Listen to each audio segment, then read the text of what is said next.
Hello everyone, this is Kuheli and welcome to learning order. আজকের সেশনে আমরা sentence ইমপ্রুভমেন্টের ওপর 20 কোয়েশ্চেন্স প্র্যাকটিস করব। তোমরা ভিডিওটি শেষ পর্যন্ত দেখতে থাকো and at the end of the video please let me no out of 20 তোমাদের কত স্কোর হলো। আর যদি ভিডিওটা ভালো লাগে তাহলে অবশ্যই একটা লাইক করে দিবে এবং সাবস্ক্রাইব করতে ভুলবে না learning order along with the bell icon to not miss any update. তো চলো শুরু করা যাক আজকের session with question number 1। At the age 25 she taken her vows and became এ নান। তো এখানে আমরা কি পাচ্ছি? অ্যাট দ্য এজ 25, 25 বছর বয়সে, তার 25 বছর বয়সের একটা কথা পাচ্ছি আমরা। অর্থাৎ আমরা এখান থেকে কি আইডিয়া করছি যে সেন্টেন্সটা আমাদের পাস্টের কোনো ইনসিডেন্টকে ইন্ডিকেট করছে বা রেফার করছে। তো আমরা তারপরে সেকেন্ড ক্লু কী আছে দেখো, সেকেন্ড যে ভার্বটা আছে সেটা কি আছে? বিকেম, অর্থাৎ সেটা আছে V2, অর্থাৎ V2 মানে কিসে আছে? সিম্পল পাস্টে। তাহলে একটা ভার্ব যখন V2তে পেয়ে গেছি তাহলে সেন্টেন্সের যে অন্য ভার্বটা আছে সেটাও আমরা V2তে করব। তাহলে এখানে সি টেকেন হার ভোজ না বলে আমরা কি বলবো? C took her vows and became এ নান। অর্থাৎ টুকটা কি? টুকটা হলো টেক হলো V1 আর তার V2 কে? তার V2 হলো টুক। তাহলে টুক হার ভোজ অ্যান্ড বিকেম এ নান। তো এখানে আমাদের option B will be the right answer. Question number 2তে কি আছে? We went to the mall however us only gone window shopping. এখানে আমরা কি পাচ্ছি দেখো, এই যে আস অনলি গন, এটা আমাদের মার্কড পোর্শন। তো এটাকে আমরা ইমপ্রুভ করব কিভাবে?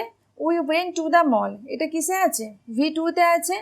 তো V2তে যেহেতু এটা আমাদের আছে, নেক্সট ভার্বটা আমরা কিসে করব? V2তে করব।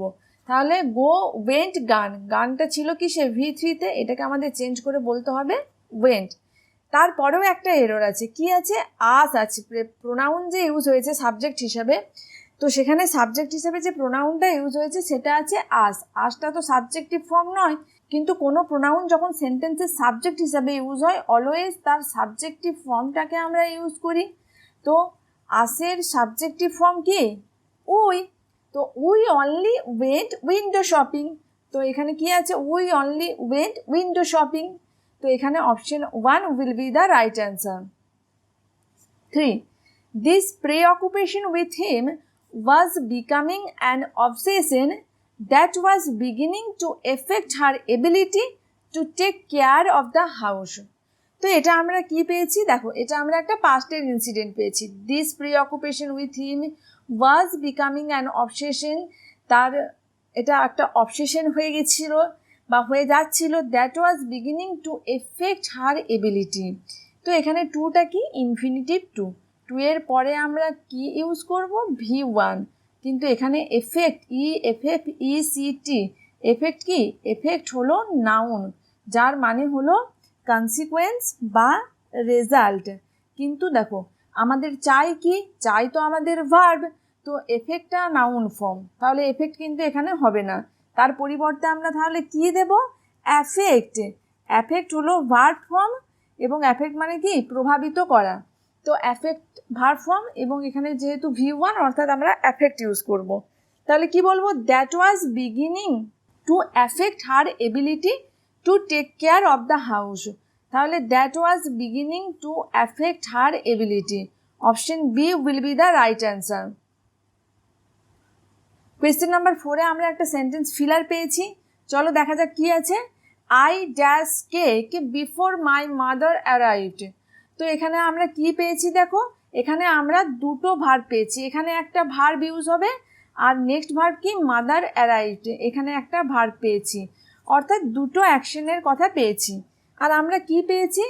যদি পাস্টের দুটো অ্যাকশনের কথা বোঝানো হয় তাহলে অ্যাকশন 1-এর জন্য আমরা পাস্ট পারফেক্ট টেন্স ইউজ করব এবং যেটা অ্যাকশন 2 তার জন্য আমরা ইউজ করব সিম্পল পাস্ট টেন্স।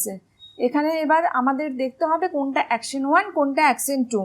দেখো আমার মা আসার আগে আমি কেকটা বেক করেছি, অর্থাৎ কোনটা action 1? Very simple, cake bake করেছি আমি, দিস ইজ অ্যাকশন 1, কারণ এটা তো হয়েছে আগে, তারপর আমার মা এসেছে। তাহলে অ্যাকশন ওয়ানের জন্য পাস্ট পারফেক্ট মানে কি হ্যাড প্লাস V3, অর্থাৎ I had baked cake before my mother arrived. তো option B will be the correct answer. তো এটা ছাড়াও দেখো আমরা সেন্টেন্সের মধ্যে বিফোর ওয়ার্ডটা পেয়েছি। আমরা যখন টেন্সের ডিটেল ক্লাস করেছিলাম সেখানে আমরা কি পেয়েছিলাম, বিফোর আর আফটারের দুটো রুল পেয়েছিলাম। কি পেয়েছিলাম, বিফোর আফটার, অর্থাৎ বিফোর মানে কি, যদি সেন্টেন্সের মধ্যে বিফোর পাই তাহলে বিফোরের আগে দেব পাস্ট পারফেক্ট আর পরে দেব সিম্পল পাস্ট, এবং যদি সেন্টেন্সের মধ্যে আফটার পাই তাহলে আফটার মানে কি পরে, অর্থাৎ পরে দেব পাস্ট পারফেক্ট। এখানে কি আছে, এখানে আছে বিফোর, অর্থাৎ বিফোরের আগে দেব পাস্ট পারফেক্ট, অর্থাৎ পাস্ট পারফেক্ট মানে had plus V3 had baked. তাহলে দু ক্ষেত্রে আমরা কি পেলাম, এখানে আমাদের পাস্ট পারফেক্ট হচ্ছে। তো আমরা দুভাবে যেটা আমাদের খুশি সেভাবে আমরা মনে রাখতে পারি। Next question, no they are normal people although they perceive the world different. দেখো প্রথমেই আমরা একটা কি পেলাম, no they are normal people. তো তারা কি নর্মাল পিপল, তো তারা নর্মাল পিপল কিন্তু তারা ওয়ার্ল্ডটাকে অন্যরকমভাবে পারসিভ করে বা অন্যরকমভাবে দেখে। তো এখানে আমরা একটা কন্ট্রাস্ট পাচ্ছি কি না বলো, এখানে আমরা একটা কন্ট্রাস্ট পাচ্ছি। কন্ট্রাস্ট পেলে আমরা কোন কনজাংশন ইউজ করি, বাট। এখানে কি আছে, অলদো আছে, তো এখানে আমাদের বলতে হবে বাট। তো but they perceive the world different. আচ্ছা, আমাদের দে সাবজেক্ট, পারসিভ কে, পারসিভ হলো ভার্ব। ভার্বকে কে মডিফাই করে বলো তো, ভার্বকে মডিফাই করে অ্যাডভার্ব। কিন্তু এখানে কি আছে, ডিফারেন্ট।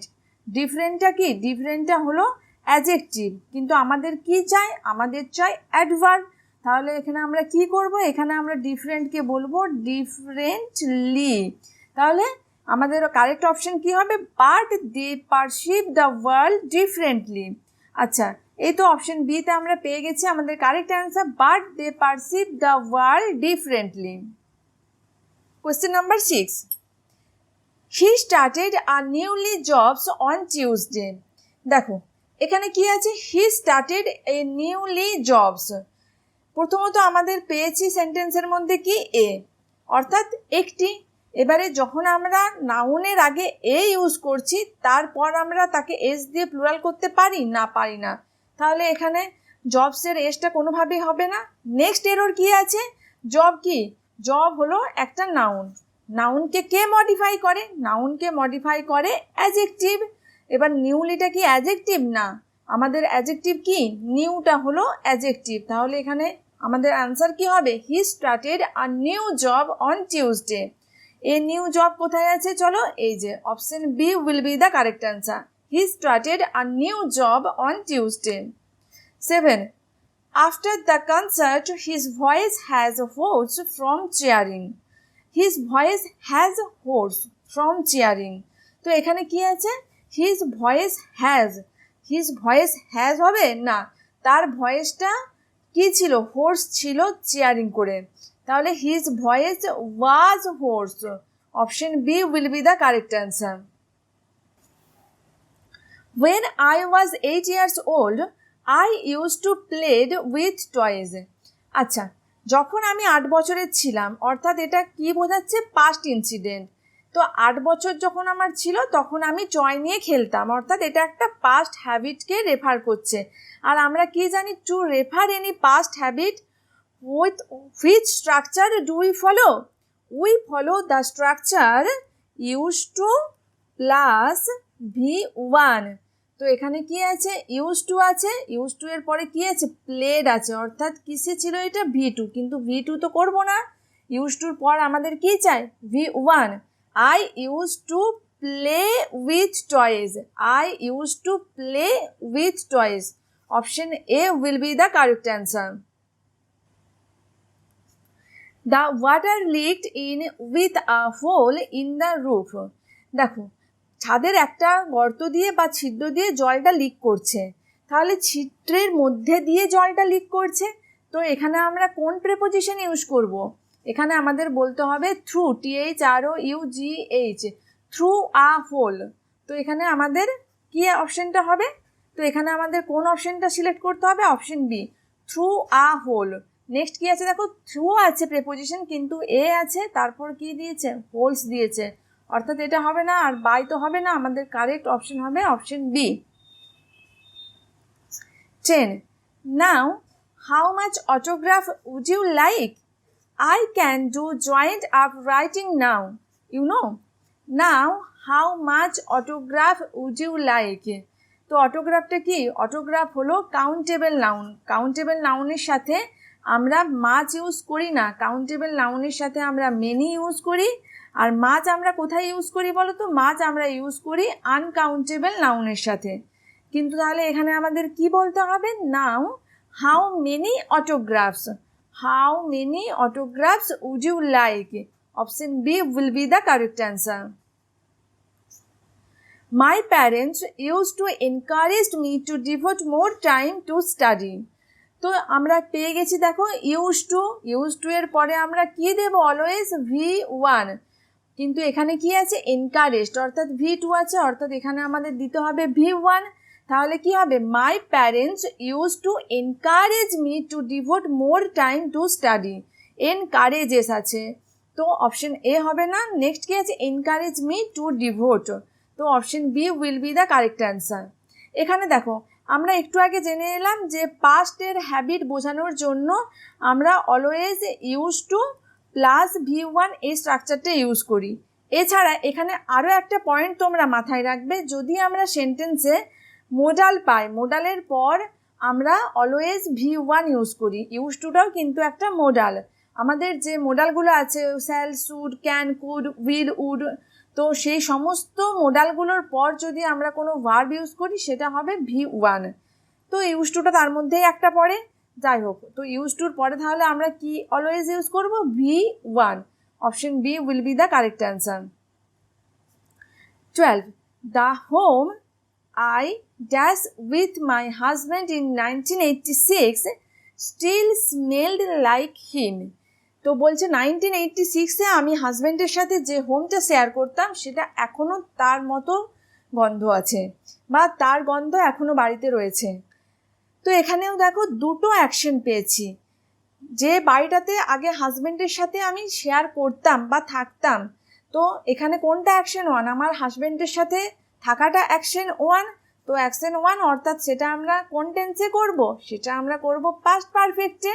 তাহলে এখানে কোন অপশন বলবো? দেখে নাও এখানে কোন অপশনটা পাস্ট পারফেক্টে আছে, সেটাই আমরা সিলেক্ট করব as our correct answer. Shared আছে, V2 আছে না। শেয়ারিং V4-এ আছে। নেক্সট কি আছে? Had shared. Had shared will be our correct answer. The home I had shared with my husband in 1986 still smelled like him. দেখো দ্বিতীয় যে ভার্বটা সেটা ছিল কিন্তু V2-তে। আমরা জানি দুটো পাস্টের অ্যাকশন, যেটা আমাদের অধিক পাস্টে অর্থাৎ যেটা পাস্ট অফ দ্য পাস্ট অর্থাৎ অ্যাকশন 1 তার জন্য নেব পাস্ট পারফেক্ট, আর অন্য যে ভার্বটা তার জন্য নেব সিম্পল পাস্ট। তো স্মেলড অর্থাৎ এখানে আমরা সিম্পল পাস্ট ইউজ করেছি, তো অ্যাকশন 1-এর জন্য আমরা কি নেব? Had shared. The home I had shared. 13. At the grocery store, coffee is in and same easel as tea. তো at the grocery store, coffee is in the same easel and same easel নয়, coffee is in the same easel। যেখানে টি আছে সেখানেই coffee আছে, তো coffee is in the same aisle as tea. তাহলে এখানে option B will be the right answer, in the same aisle as tea. You have to brake hard when you go down the hill. কি পেয়েছি? 2 পেয়েছি। 2 এর পর আমরা কি always use করব? V1। তাহলে এখানে কি বলতে হবে? You have to brake hard when you go down the hill. You have to brake hardly, no. তাহলে অপশন ডিতে কি আছে? You have to brake hard. Option D will be the correct answer over here. 15. I had to got up early, so I have been in a daze all morning. daze মানে কি? তন্দাচ্ছন্ন, বা একটা কি বলবো, days মানে কি? তন্দাচ্ছন্ন বা একটা ঘোরের মধ্যে থাকা। তো আমাকে সকাল সকাল উঠতে হয়েছে, তাই আমি একটা ঘোরের মধ্যে আছি। এখানেও কি পেয়েছি, হ্যাড টু পেয়েছি, টু পেয়েছি, টু মানে কি তারপর দেব V1, কিন্তু গটটা কি, গট হলো V2, তাহলে এখানে আমাদের গটের পরিবর্তে বলতে হবে I had to get up early, তাহলে I had to get up early, so I have been in a dress all morning. Option A will be the right answer. 16. All work and none play makes Jack a dull boy. Very popular একটা line, all work and none play নয়, all work and no play makes Jack a dull boy. তো no play কোথায় আছে, option C তে, option C will be the right answer. 17. Raccoons have been more active at night. তো র্যাকুনস মানে কি, র্যাকুনস হলো একটা সাউথ আফ্রিকার অ্যানিমেল, আমাদের যেরকম ক্যাট আমরা দেখতে পাই এখানে ওই জাতীয় একটা অ্যানিমেল হলো র্যাকুনস। তো raccoons have being more active at night, তো কি বলছে, র্যাকুনসরা রাত্রে বেশি অ্যাক্টিভ। এটা কি, এটা হলো একটা জেনারেল ফ্যাক্ট, আর আমরা কি জানি, জেনারেল ফ্যাক্টকে বোঝানোর জন্য আমরা সবসময় সিম্পল প্রেজেন্ট টেন্স ইউজ করব। সিম্পল প্রেজেন্ট টেন্স অর্থাৎ র্যাকুনস হ্যাভ বিং না বলে বলবো raccoons are more active at night, raccoons are more active at night, option B will be the correct answer. 18. I always try to dash chocolates for you. দেখো two পেয়েছি অর্থাৎ infinitive to, তারপর কি দেব, V1, তো এখানে আমাদের কোনটা V1 আছে, bring, this is V1, next কি ছিল, broad, this is V2, next আছে বট, এটাও কিন্তু V2, কিন্তু এটা কার V2, এটা হলো বাইয়ের V2, বট BOUGHT, আর কি আছে ব্রিঙ্গিং, এটা হলো V4, কিন্তু আমাদের কি চাই, V1, so option A will be the right answer. I always try to bring chocolates for you. 19. The most worrying aspect of climate change is the effect it has on the world's food supply. তো এখানে কি বলছে দেখো, climate চেঞ্জের সবচেয়ে worrying অ্যাসপেক্টটা কি, যে এটার একটা প্রভাব আছে ওয়ার্ল্ডের ফুড সাপ্লাইয়ের ওপর। তো এ ওরিড অ্যাসপেক্ট না, এ আছে তার সাথে আবার কি দিয়েছে, অ্যাসপেক্টস, তার মানে এই অপশনটা আমাদের বাদ চলে গেল। দ্য মোস্ট ওরিং অ্যাসপেক্টস, দেখো যখন আমরা বলছি দ্য মোস্ট ওরিং অ্যাসপেক্ট, সবচেয়ে গুরুত্বপূর্ণ বা চিন্তার বিষয়, সেটা তো একটাই, তাহলে সেখানে আমরা অ্যাসপেক্টস বলতে পারি না, এ মোস্ট ওরি অ্যাসপেক্ট নয়, কারণ অ্যাসপেক্টটা নাউন, অ্যাসপেক্টের আগে দিতে হবে কি অ্যাডজেক্টিভ, অর্থাৎ ওরিং বলতে হতো আমাদের, তার মানে এটাও বাদ, অর্থাৎ no substitution required in this sentence. This is completely okay. This is correct sentence. The most worrying aspect of climate change is the effect it has on the world's food supply. Our last question for today. They shared that they were understanding his theory very well. দেখো they said অর্থাৎ এখানে আমরা কি পেয়েছি, V2, অর্থাৎ একটা পাস্টের incident, এটা আমরা আইডিয়া করতে পারছি। এবার অনেকেরই মনে হতে পারে দে ওয়ের আন্ডারস্ট্যান্ডিং, তারা বুঝছিল, কিন্তু আমরা কি জানি আন্ডারস্ট্যান্ডিংটা কিসের এক্সাম্পল, আন্ডারস্ট্যান্ডিংটা হলো একটা স্টেট ভার্বের এক্সাম্পল, আর স্টেট ভার্বগুলো কখনো V4 নেয় না, অর্থাৎ প্রোগ্রেসিভ ফর্মে স্টেট ভার্বকে আমরা কখনো ইউজ করতে পারি না। তাহলে এখানে আমরা কি বলবো, they said that, they were understanding না বলে বলবো দে আন্ডারস্টুড, অর্থাৎ সিম্পল পাস্ট টেন্সে আমরা ভার্বটাকে ইউজ করব। They said that they understood his theory very well, option C will be the right answer over here. So everyone, that's it for today. I hope you have enjoyed today's lesson. And don't forget to let me know out of 20 তোমাদের কত score হলো, and also let me know in the comment section below যে তোমাদের videos কেমন লাগছে, তোমাদের practice সেশনগুলো কেমন লাগছে, অবশ্যই তোমরা কমেন্ট করে জানিও। আর তোমাদের যদি ভিডিওটা ভালো লাগে তাহলে অবশ্যই লাইক করবে, share among your friends and subscribe Learningola along with the bell icon to not miss any update. So wait for our next video, wait for our next practice sheet. Till then, stay connected with Learningola. Thank you for watching.